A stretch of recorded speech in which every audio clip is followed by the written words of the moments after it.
Good morning everyone, অনেক অনেক ধন্যবাদ জানাচ্ছি, স্বাগত জানাচ্ছি স্পোকেন ইংলিশের আরও একটা দুর্দান্ত ক্লাসে। তবে যতটা মন ভালো, যতটা মনের দিক থেকে মানে যতটা স্বস্তিকর, তার থেকেও বেশি মনটা আজকে ভালো নেই। কারণটা একটাই যে আপনারা অনেকে প্রশ্ন করে জানিয়েছেন যে স্যার আমি কথা বলতে বলতে আটকে যাই। কেন এটা হয়? যে যখন আমরা কোনো কিছু কথা বলতে যাই, কথা বলতে গিয়ে আটকে যাই, আর আটকে গেলেই প্রথম দুশ্চিন্তা যেটা আমাদের মাথায় আসে সেটা হচ্ছে যে মনে হচ্ছে আমার ইংলিশের স্টক অফ ওয়ার্ডস কম, সেই জন্য আমি কথা বলতে বলতে আটকে যাই, ফ্লুয়েন্সি সাস্টেন করতে পারি না। আবার এটা মনে হয় যে আমার তো গ্রামারের নলেজ কম রয়েছে, এই স্বল্প নলেজ নিয়ে কি ইংলিশে কথা বলা সম্ভব, ফ্লুয়েন্সি সাস্টেন করা যায়? যাদেরকে দেখি তারা প্রচণ্ড ফ্লুয়েন্সি সাস্টেন করে, তারা কিভাবে ফ্লুয়েন্সি সাস্টেন করে, প্রচুর স্টক অফ ওয়ার্ডস জানে, গ্রামার রুল সমস্ত কিছু জানে, অনেক সেন্টেন্স প্যাটার্ন তারা জানে, কুন্তল স্যারের ক্লাসগুলো করে, এত টেকনিক সেখান থেকে বলে, হ্যাঁ সেই সমস্ত টেকনিক শিখে তারা ওই জন্য তারা ভালো ইংলিশ বলে।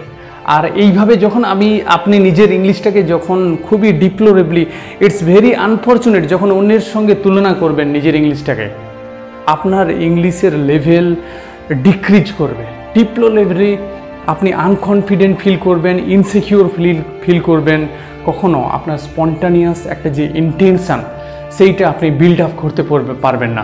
আপনি কোনো দিনই এই ধরনের যদি নিজের ইংলিশটাকে অন্যের সঙ্গে তুলনা করতে থাকেন, তাহলে কোনোভাবেই একটা মানে ভালো একটা মাইন্ড সেট আপ তৈরি করতে পারবেন না। আপনার ইন্টেনশন স্পয়েল হয়ে যাবে, নষ্ট হয়ে যাবে, এবং চিরতরে সেটা হচ্ছে অ্যানিহিলেট হয়ে যাবে, মানে একেবারে ছিন্ন হয়ে পড়বে, আপনার বিচ্ছিন্ন হয়ে যাবে আপনার ইন্টেনশন। তো এই ধরনের ব্যাপারটাকে আপনাকে অবশ্যই এই বিষয়গুলো নিয়ে আপনাকে ভাবতে হবে। দেখুন, ইংলিশ শেখার অনেক রাস্তা রয়েছে, অনেক পথ রয়েছে, অনেক চ্যানেল রয়েছে, ফেসবুক পেজ রয়েছে, অনেক ফ্রি অ্যাপস রয়েছে, পেইড অ্যাপস রয়েছে। You can learn from there. So you can learn from there. There are so many ways you can learn. But কিছু কিছু জিনিস রয়েছে, কিছু কিছু ফ্যাক্টস রয়েছে, ইস্যুস রয়েছে, কিছু কিছু ফ্যাক্টর রয়েছে, যে ফ্যাক্টরগুলো আপনি যদি না জানেন তাহলে আপনি কোনোভাবেই শেখার জন্য একটা ভালো মাইন্ড সেট আপ তৈরি করতে পারবেন না, মনের মধ্যে একটা ভালো মোটিভেশন বিল্ড আপ করতে পারবেন না শেখার জন্য। যখনই আপনি আটকে যাবেন, মনে হবে যে মনে হচ্ছে আমার ইংলিশে অ্যাডিকুয়েট ওয়ার্ডস ব্যাংক নেই, আমার ইংলিশে ভোকাবুলারি স্টক অফ ওয়ার্ডস অনেক কম রয়েছে, ভোকাবুলারি ব্যাংক একেবারে উইক লেভেলে রয়েছে, ওই জন্য আমি পারছি না, গ্রামার আমি জানি না, হ্যাঁ সেন্টেন্স প্যাটার্নগুলো নিয়ে আমি ঠিকঠাক আমার মনে থাকে না, সেই জন্য জানি না। কিন্তু আসল কারণটা হচ্ছে কোথায়? আপনি কি কখনো প্রশ্ন করে দেখেছেন, আপনি কি কখনো নিজেকে প্রশ্ন করেছেন যে আপনি যেটুকুই জানেন সেটুকু দিয়ে consistently, regularly, each and everyday আপনি ইংলিশটা প্র্যাকটিস করছেন? তো অনেকেই আমাকে প্রশ্ন করেন যে স্যার ইংলিশটাকে শেখার জন্য, ইংলিশে বেসিক ফ্লুয়েন্সি, ইংলিশে কথা বলার জন্য কতগুলো ওয়ার্ডস জানার দরকার রয়েছে, কতগুলো ওয়ার্ডস জানলে আমি মোটামুটি ইংলিশে ভালো লেভেলের একটা কথা বলতে পারবো, কাজ চলার মতো কথা বলতে পারবো। তো এই ধরনের প্রশ্নটা কিন্তু আমাদের সবার মনেই আসে, এই ধরনের প্রশ্নটা আমাদের সবার মনেই আসে। আর অনেকে আবার এরকমও আমাকে প্রশ্ন করেছেন যে স্যার আপনি কতগুলো ওয়ার্ডস দিয়ে শুরু করেছিলেন জার্নিটা। আবার অনেকে এরকমও প্রশ্ন করেছে আমাকে যে স্যার আপনি এই মুহূর্তে কতগুলো ওয়ার্ডস জানেন। দেখুন, আপনি ইংলিশে কতগুলো ওয়ার্ডস শিখবেন সেটা নির্ভর করছে আপনি ইংলিশে কতটুকু দক্ষ হতে চান, রাইট না? কথাটা বোঝাতে পারলাম না? আপনি ইংলিশে কতটুকু দক্ষ হতে চান, তো তার উপর ডিপেন্ড করছে আপনাকে কতগুলো ওয়ার্ড শিখতে হবে। তো চলুন তাহলে আমরা আজকে দেখে নেই খুবই একটা ইম্পর্টেন্ট লেসন। এখানে আপনারা দেখতে পাচ্ছেন ভোকাবুলারি ব্যাংক চার্ট একটা দিয়েছি, যে এই ভোকাবুলারি ব্যাংক চার্ট থেকে আপনি আপনার উত্তরটা পেয়ে যাবেন যে আপনাকে কতগুলো ওয়ার্ড শিখতে হবে ইংলিশে বেসিক ফ্লুয়েন্সি অর্জন করার জন্য। অ্যাডভান্স লেভেলে যেতে হলে আপনাকে কত ওয়ার্ড শিখতে হবে, নেটিভ স্পিকারের মতো কথা বলতে হলে কত ওয়ার্ড শিখতে হবে। তো তার আগে চলুন আমরা দেখে নেই ইংলিশে মোট কতগুলি ওয়ার্ডস রয়েছে। As you can see here, A থেকে ZYZZYVA এই ওয়ার্ডটা আমি জানি না এটার সঠিক প্রোনাউন্সিয়েশনটা কি, জাইজোভা, হতে পারে। তো এ থেকে এই ওয়ার্ডটি পর্যন্ত 1,71,146টি ওয়ার্ডস ইংলিশে রয়েছে, যেগুলো হচ্ছে কারেন্ট ইউজ হয়, অর্থাৎ প্রচলিত শব্দ, যেগুলো আমরা রেগুলার লাইফে ব্যবহার হয়। তো এই ধরনের শব্দ রয়েছে কারেন্ট ইউজ, প্রচলিত শব্দ, অর্থাৎ এই এতগুলো ওয়ার্ডস রয়েছে যে ওয়ার্ডসগুলো ইংলিশ ডিকশনারি থেকে আমাদের ডেইলি লাইফে এগুলো ব্যবহার হয়, কারেন্ট ইউজ রয়েছে। আর ইন অ্যাডিশন টু ইট অতিরিক্ত ওয়ার্ডস রয়েছে 47,000 অবসোলেট ওয়ার্ডস, যেটা হচ্ছে অপ্রচলিত শব্দ, অর্থাৎ যে ওয়ার্ডসগুলো ইংলিশে ব্যবহার হয় না। তাহলে টোটাল কারেন্ট ইউজ রয়েছে, ইউজ ওয়ার্ডস রয়েছে 1,71,146টি, আর অবসোলেট ওয়ার্ডস রয়েছে 47,000টি। শেক্সপিয়ারের কাছ থেকে শেক্সপিয়ারের লিটারেচার, শেক্সপিয়ারের ওয়ার্ডস থেকে 1,700টি শব্দ ইংলিশ ডিকশনারিতে যুক্ত হয়েছে। ইংলিশ ডিকশনারিতে 1,700টি শব্দ শেক্সপিয়ারের কাছ থেকে, শেক্সপিয়ারিয়ান লিটারেচার থেকে অ্যাড হয়েছে।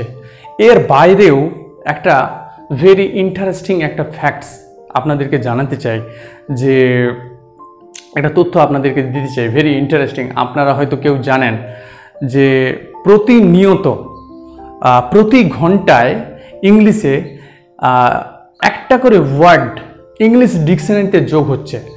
তো বিভিন্ন ডিসকভারিজ, বিভিন্ন মানে থেকে নতুন নতুন জিনিস আবিষ্কার থেকে, বিভিন্ন ডিসকভারিজ, বিভিন্ন ইনভেনশন থেকে, এবং হচ্ছে বিভিন্ন পদার্থ থেকে, বিভিন্ন জায়গা থেকে যে সমস্ত নতুন নতুন ওয়ার্ডস তৈরি হচ্ছে, পাওয়া যাচ্ছে, তো সেখান থেকে নতুন ওয়ার্ডস প্রতি ঘন্টায় নাকি একটা করে ওয়ার্ড ইংলিশ ডিকশনারিতে যোগ হয়।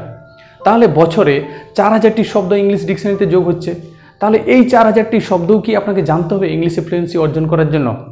না, বিষয়টা তেমন নয়।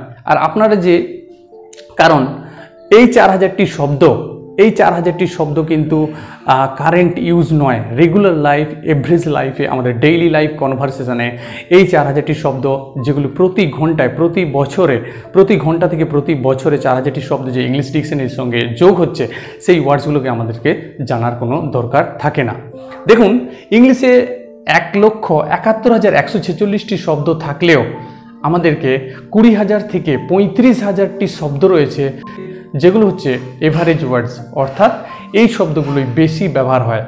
থেকে 20,000 থেকে 35,000টি শব্দ রয়েছে ইংলিশে, যেগুলো হচ্ছে এভারেজ ওয়ার্ডস, অর্থাৎ কমন ওয়ার্ডস, এগুলো ডেইলি লাইফে বেশিরভাগ ব্যবহার করা হয়। তাহলে 1,71,146টি শব্দ থাকলেও কিছু কিছু ওয়ার্ডস রয়েছে যেগুলো একাডেমিক ক্ষেত্রে, অর্থাৎ একাডেমিক স্টাডি লেভেলে সেই ওয়ার্ডসগুলো জানার দরকার থাকে, পড়ার দরকার থাকে, কিন্তু আমাদের ডেইলি লাইফে সেই ওয়ার্ডসগুলো লাগে না। তো এইরকম ডেইলি লাইফে আমাদের ইউজ হয় ওয়ার্ডস রয়েছে 20,000 থেকে 35,000 শব্দ, যে শব্দগুলো আমাদের ডেইলি লাইফে আমাদের for maintaining our livelihood, for interaction, for communication, 1,71,146টি শব্দের মধ্যে 20 থেকে 35,000টি শব্দ আমাদের ডেইলি কমন লাইফে ব্যবহার করা হয়ে থাকে। এখন প্রশ্ন হচ্ছে তাহলে যে বেসিক ফ্লুয়েন্সি অর্জনের জন্য, মোটামুটি ইংলিশে কাজ চলার জন্য কতগুলো ওয়ার্ডস আপনাদেরকে জানতে হবে। এখানে খেয়াল করুন আপনারা, 400 থেকে 1000টি শব্দ হচ্ছে সার্ভাইভাল ইংলিশ, অর্থাৎ হচ্ছে এই 400 থেকে 1000টি শব্দ হচ্ছে সার্ভাইভাল ইংলিশ, আপনাকে কাজ চলার ইংলিশ। অর্থাৎ আমরা ইংলিশ ভাষাটা শিখতে চাই না, কিন্তু কিছু কিছু ক্ষেত্রে, ধরুন আমি অন্য স্টেটে ডাক্তার দেখাতে যাচ্ছি, বা আমার একটা বিজনেস রয়েছে, তো বিজনেস ক্লায়েন্ট কমিউনিকেশন এবং ইন্টারাকশনের জন্য সেখানে আমাকে ইংলিশটা টুকটাক ব্যবহার করতে হয়। তো সেক্ষেত্রে মানে কাজ চলার ইংলিশ, অর্থাৎ বেঁচে থাকার ইংলিশ, লাইভলিহুড মেনটেনের জন্য যে ইংলিশটাকে ব্যবহার করতে হয়, সেখানে আপনাকে মোটামুটি 400 থেকে 1000টি শব্দ জানলেই আপনার সার্ভাইভাল ইংলিশ হবে, মানে হচ্ছে কাজ চলার ইংলিশ, যেটা হচ্ছে আমাদের প্রয়োজনের জন্য যে ইংলিশটা লাগে সেটা হচ্ছে সার্ভাইভাল ইংলিশ। এরপরে দেখুন, 1000 থেকে 2000টি শব্দ জানলে আপনি বেসিক ফ্লুয়েন্সি পেতে পারবেন। তাহলে আপনাকে 1000 থেকে 2000 শব্দ জানতে হবে বেসিক ফ্লুয়েন্সি, অর্থাৎ মোটামুটি ইংলিশে ফ্লুয়েন্টলি কথা বলার জন্য, রেগুলার লাইফে। তো সেখানে আপনাকে বেসিক ফ্লুয়েন্সি অর্জনের জন্য তো আপনাকে 1000 থেকে 2000টি শব্দ জানতে হবে। তো এরপরে দেখুন, 2000 থেকে 3000 শব্দ জানলে আপনার হচ্ছে আপগ্রেড কনভারসেশনাল ফ্লুয়েন্সি আপনি পাবেন। তাহলে আপনার টার্গেট যদি হয় 2000 থেকে 3000টি শব্দ যদি জানেন ইংলিশ ডিকশনারি থেকে, তো সেখানে যদি আপনি 2000 থেকে 3000টি শব্দ শিখতে পারেন, তাহলে আপনার ইংলিশ ভার্সনটা হবে একটা আপগ্রেড ভার্সন। হ্যাঁ, একটা ফ্লুয়েন্সি আপনি মানে একটা স্পন্টানিয়াস একটা ফ্লুয়েন্সি, একটা সিগনিফিক্যান্ট ফ্লুয়েন্সি আপনি মেনটেন করতে পারবেন 2000 থেকে 3000 শব্দ জানলে। এখানে একটা কথা বলে রাখি, জানিয়ে রাখি যে 2000 থেকে আপনার টার্গেট থাকবে 3000, 3000 থেকে আপনার টার্গেট থাকবে 5000, অর্থাৎ 5000 পর্যন্ত আপনার টার্গেট থাকবে একটা আপগ্রেড কনভারসেশনাল ভার্সনে, একটা ভালো মানে বেটার ভার্সন এবং হচ্ছে ইংলিশে ভালো একটা লেভেলের এফিসিয়েন্সি পেতে হলে তাহলে আপনাকে 2000 থেকে 5000টা শব্দ টার্গেট থাকবে। 3000 পর্যন্ত হলেও কিন্তু আপনার মোটামুটি একটা ভালো লেভেলের ফ্লুয়েন্সি আপনি আপগ্রেড ভার্সনে সাস্টেন করতে পারবেন। এবার দেখুন 3000 থেকে 10000 এটা হচ্ছে অ্যাডভান্সড ইংলিশ বা ইন্টেন্সিভ লেভেলের ইংলিশ। একটা অ্যাডভান্স লেভেলের মানে হচ্ছে একটা মানে বেস্ট ভার্সনে আপনাকে কথা বলতে হলে, অ্যাডভান্স ভার্সনে কথা বলতে হলে তার জন্য ডেফিনেটলি আপনাকে কিছু কিছু অ্যাডভান্স স্ট্রাকচার দেওয়া রয়েছে। আমার এই চ্যানেলে অসংখ্য অ্যাডভান্স স্ট্রাকচার দেওয়া রয়েছে, যে স্ট্রাকচারগুলো আপনি অন্য কোনো চ্যানেলে পাবেন না। এই চ্যানেলে আমি অ্যাডভান্স স্ট্রাকচারগুলো দিয়ে রেখেছি। সো এখানে আপনি অ্যাডভান্স স্ট্রাকচারগুলোর অ্যাডভান্স ইংলিশে কথা বলতে হলে, অর্থাৎ ইংলিশে একটা ভালো ইন্টেন্সিভ লেভেল পেতে হলে আপনাকে 3000 থেকে 10000 শব্দ টার্গেট থাকবে। 3000 to 10,000 words you have to know. হ্যাঁ, এটা কাজ করতে হবে। এবং এরপরে দেখুন 10,000টি শব্দ, 10,000 প্লাস শব্দ আপনি যদি আয়ত্তে আনতে পারেন, শিখতে পারেন, তাহলে আপনার স্পিকিংটা হবে নেটিভ লাইক, মানে নেটিভ স্পিকারের মতো আপনি কথা বলতে পারবেন এবং যে প্রো ভার্সন লাগবে। ডেফিনেটলি আপনার এইগুলো, এই ওয়ার্ডসগুলোর সাথে সাথে ভোকাবুলারি ব্যাংক এবং হচ্ছে ভোকাবুলারি রিসোর্স ইনক্রিজ করার সাথে সাথে আপনাকে কিন্তু মানে প্রোনাউন্সিয়েশনের দিকেও কিন্তু লক্ষ্য রাখতে হবে। নেটিভ স্পিকারের মতো কথা বলা শুধুমাত্র ওয়ার্ডস জানলেই হবে না, আপনাকে প্রোনাউন্সিয়েশনগুলো আপনাকে ডেভেলপ করতে হবে। একটা এফিসিয়েন্ট ভার্সন এবং হচ্ছে একটা ড্রাস্টিক ভার্সনে আপনি কথা বলতেন, প্রো ভার্সন লাগবে যদি আপনি 10,000টি শব্দ শিখতে পারেন, আয়ত্ত করতে পারেন। এখন আপনারা আমাকে প্রশ্ন করেছেন যে স্যার আপনি কতগুলো ওয়ার্ডস জানেন। আমি আপনাকে বলতে পারি, মানে ইটস মাই অ্যাজাম্পশন, এটা অনুমান করে বলছি, আমি 10,000 প্লাস ওয়ার্ডস জানি। তো এখন আপনি যদি আমাকে প্রশ্ন করেন যে স্যার আপনি কিভাবে জানলেন যে আপনি 10,000 ওয়ার্ডস জানেন, আপনার কি কোনো লিস্টেড 10,000টি শব্দের লিস্ট করা রয়েছে? না, এরকম কিছু থাকে না, এরকম সম্ভব হয় না, এরকমটা করার দরকার পড়ে না যে আমি 10,000 শব্দের একটা লং লিস্ট বানিয়ে রেখেছি এবং যে ওয়ার্ডগুলো জানে। দেখুন, এটা আমাদের অ্যাজাম্পশান। আমি একটা 3000 ভার্ব ফর্মের লিস্ট দেখেছিলাম, সেখান থেকে 3000 ভার্ব ফর্ম থেকে আমি প্রায় সমস্ত ভার্ব ফর্মগুলো দেখছিলাম যে আমি জানি। তো সেখান থেকে আমি অনুমান করেছিলাম যে আমার এই মুহূর্তে ভোকাবুলারি ব্যাংক 10,000 প্লাস। তাহলে আমি কোন লেভেলে আছি? আমি নেটিভ প্রো ভার্সনে রয়েছি, নেটিভ লেভেলে রয়েছি। তাহলে if you can achieve 10,000 plus word bank, if you can have the resource of 10,000 plus words, definitely you have to work hard, you have to struggle every day it's your target, you have to learn the new words. প্রতিদিন তোমাকে নতুন নতুন শব্দ শিখতে হবে, নতুন নতুন শব্দ আপনাদেরকে শিখতে হবে। কিন্তু আপনি যদি এখন প্রশ্ন করেন যে কটা শব্দ আপনাকে শিখতে হবে, কারেন্ট চলে গিয়েছে এই জন্য লাইটটা ডার্ক হয়ে গেছে রুমটা। তো যেটা বলছি আপনারা মন দিয়ে শুনবেন যে প্রতিনিয়ত আপনাকে 1টা থেকে 5টি শব্দ নতুন শিখতে হবে। শুধুমাত্র নতুন শব্দ শিখলেই হবে না, জানলেই হবে না, প্রতিনিয়ত আপনাকে নেক্সট 15 ডেজ ওই ওয়ার্ডটা নিয়ে কালচার করতে হবে, ইংলিশে প্র্যাকটিস করতে হবে, তাহলেই কিন্তু সেই ওয়ার্ডটা পার্মানেন্ট মেমোরিতে সেভ করতে পারবেন। দেখুন, এমন হয় যে আমরা ধরুন আমরা কেউ 3000 শব্দ জানি, ওয়ার্ড মিনিং জানি, এবং কিন্তু যখন আমরা স্পিকিং করি, ফ্লুয়েন্সি স্পিকিংয়ের সময়, কনভারসেশনের সময়, ইন্টারাকশনের সময় আমাদের কিন্তু এই 3000টা শব্দ আসে না। 2000টা শব্দ আমরা ব্যবহার করতে পারি বা 1500 শব্দ ব্যবহার করতে পারি। তাহলে কিছু কিছু ওয়ার্ডস রয়েছে যে ওয়ার্ডসগুলো আমরা ওয়ার্ড মিনিং জানি, কিন্তু সেগুলো প্র্যাকটিসের অভাবে সেগুলো আমাদের পার্মানেন্ট মেমোরিতে থাকে ব্রেনে, কিন্তু সেগুলো প্যাসিভ অবস্থায় থাকে, আমরা স্পিকিং অর্ডারে তাদেরকে পাই না। হ্যাঁ, তো সেক্ষেত্রে হবে কি, আপনার 3000 ওয়ার্ডস যদি ব্যাংক থাকে, ভোকাবুলারি ব্যাংক থাকে, তো সেক্ষেত্রে আপনি 1500 ওয়ার্ডস রিসোর্স পাবেন আপনার স্পিকিং অর্ডারে। তাহলে কি করতে হবে না, আপনাকে নতুন নতুন ওয়ার্ড যেগুলো শিখছেন সেই ওয়ার্ডসগুলো দিয়ে প্রত্যেক দিন প্রতিনিয়ত আপনাকে প্র্যাকটিস করতে হবে এবং হচ্ছে আপনার অ্যাক্টিভ ওয়ার্ডসের সংখ্যা কিন্তু বাড়াতে হবে। এইভাবে in this way you can improve your vocabulary bank. আর নতুন ওয়ার্ড শেখার একটা দারুণ পদ্ধতি আপনাকে বলে দিচ্ছি। যে ওয়ার্ডটা আপনি শিখলেন ডায়েরিতে আপনি বা নোটবুকে নোট ডাউন করবেন এবং হচ্ছে ওই ওয়ার্ডকে ডিসক্রাইব করে একটা ছোট্ট ছবি এঁকে রেখে দেবেন তার পাশে, এবং হচ্ছে একটা সেন্টেন্স লিখবেন। এটা হচ্ছে একটা দারুণ পদ্ধতি যেটা it helps to save that word in the permanent memory of our brain. আমাদের পারমানেন্ট মেমোরিতে, পারমানেন্ট মেমোরিতে ওই ওয়ার্ডটিকে সেভ করতে অনেক হেল্প করে। এটা হচ্ছে অনেক পদ্ধতি রয়েছে ভোকাবুলারি শেখার, ভোকাবুলারি ইনক্রিজ করার, কিন্তু এটা একটা দারুণ পদ্ধতি। যে নতুন ওয়ার্ডটা আপনি শিখছেন সেই নতুন ওয়ার্ডটা আর ডায়েরিতে আপনি নোট ডাউন করবেন এবং হচ্ছে মানে লেখার আগে ওই ওয়ার্ডটাকে ডিসক্রাইব করে একটা ছোট্ট ছবি এঁকে রেখে দেবেন। যেমন ধরুন অ্যানাউন্স মানে হচ্ছে ঘোষণা করা, প্রোক্লেম মানে ঘোষণা করা, তার পাশে একটা আপনি স্পিকারের ছবি এঁকে দিতে পারেন। এটা কি হবে না, এটা আপনাকে সর্বতোভাবে সাহায্য করবে। এটা একটা এফেক্টিভ ওয়ে, ইম্প্যাক্টফুল ওয়ে। এটা আপনাকে সাহায্য করবে ওই ওয়ার্ডটাকে পার্মানেন্ট মেমোরিতে সেভ করে রাখতে, এবং হচ্ছে এটা আপনি অনেক স্পন্টানিয়াসলি স্পিকিং অর্ডারে এই ওয়ার্ডটাকে পেয়ে যাবেন।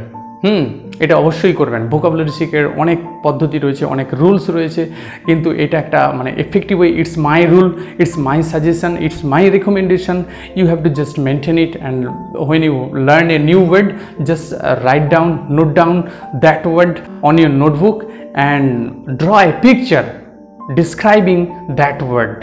It is very, very important, effective way of increasing your vocabulary and to memorize the words. তাহলে আবার একবার যদি আমি প্রশ্ন লাগাই যে আপনাকে তাহলে কতগুলো ওয়ার্ডস জানতে হবে। যদি আপনি এই মুহূর্তে 2000 শব্দ জানেন, তাহলে টার্গেট রাখুন নেক্সট ইয়ারে আপনি 5000টি শব্দ জানবেন। আপনার স্পিকিং জার্নিতে আপনার 5000 শব্দ আপনার টার্গেট থাকে। এই চার্টটি দেখে ঘাবড়ে যাবেন না, ভয় দেখাচ্ছি না আপনাদেরকে। এই চার্টটি দেখে আপনার টার্গেট থেকে 2000 থেকে 2000 থেকে 5000 শব্দ, ঠিক আছে, 2000 থেকে 5000 শব্দ আপনাকে শিখতে হবে। দেখুন ইংলিশে এতগুলো শব্দ রয়েছে, 1,71,146টি, আর এখানে রয়েছে অবসোলিউট ওয়ার্ড 47,000। এদের মধ্যে ভার্ব রয়েছে, অনুমান করা হয়, এক্স্যাক্ট ফিগার নেই, 60,000 থেকে 1,00,000 ভার্ব রয়েছে। তার মধ্যে ইরেগুলার ভার্ব রয়েছে অ্যাপ্রক্সিমেট, আনুমানিক প্রায় হচ্ছে 200টির মতো ইরেগুলার ভার্ব রয়েছে। আর হচ্ছে যেগুলো হচ্ছে এভারেজ ভার্ব, আপনাকে যেটা শিখতে হবে, 600-র মতো ভার্ব রয়েছে। সেই 600 ভার্ব শিখলেই আপনি বেসিক ফ্লুয়েন্সি, অর্থাৎ একটা ভালো লেভেলের ফ্লুয়েন্সির জন্য 500 থেকে 600 ভার্ব আপনাকে জানলেই আপনি ফ্লুয়েন্সি ভালো লেভেলে সাস্টেন করতে পারবেন।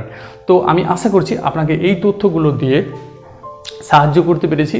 কখনোই ভাববেন না আমাদের ডেভেলপিং কান্ট্রি, এশিয়ান কান্ট্রিগুলোতে ইংলিশ ভাষাটাকে শিখতে প্রথমেই একটা মনে ভয় ধরিয়ে দেওয়া হয়, মনে একটা ব্যাপক রকমের একটা আশঙ্কা দিয়ে দেওয়া হয় যে ইংলিশ একটা কঠিন ভাষা।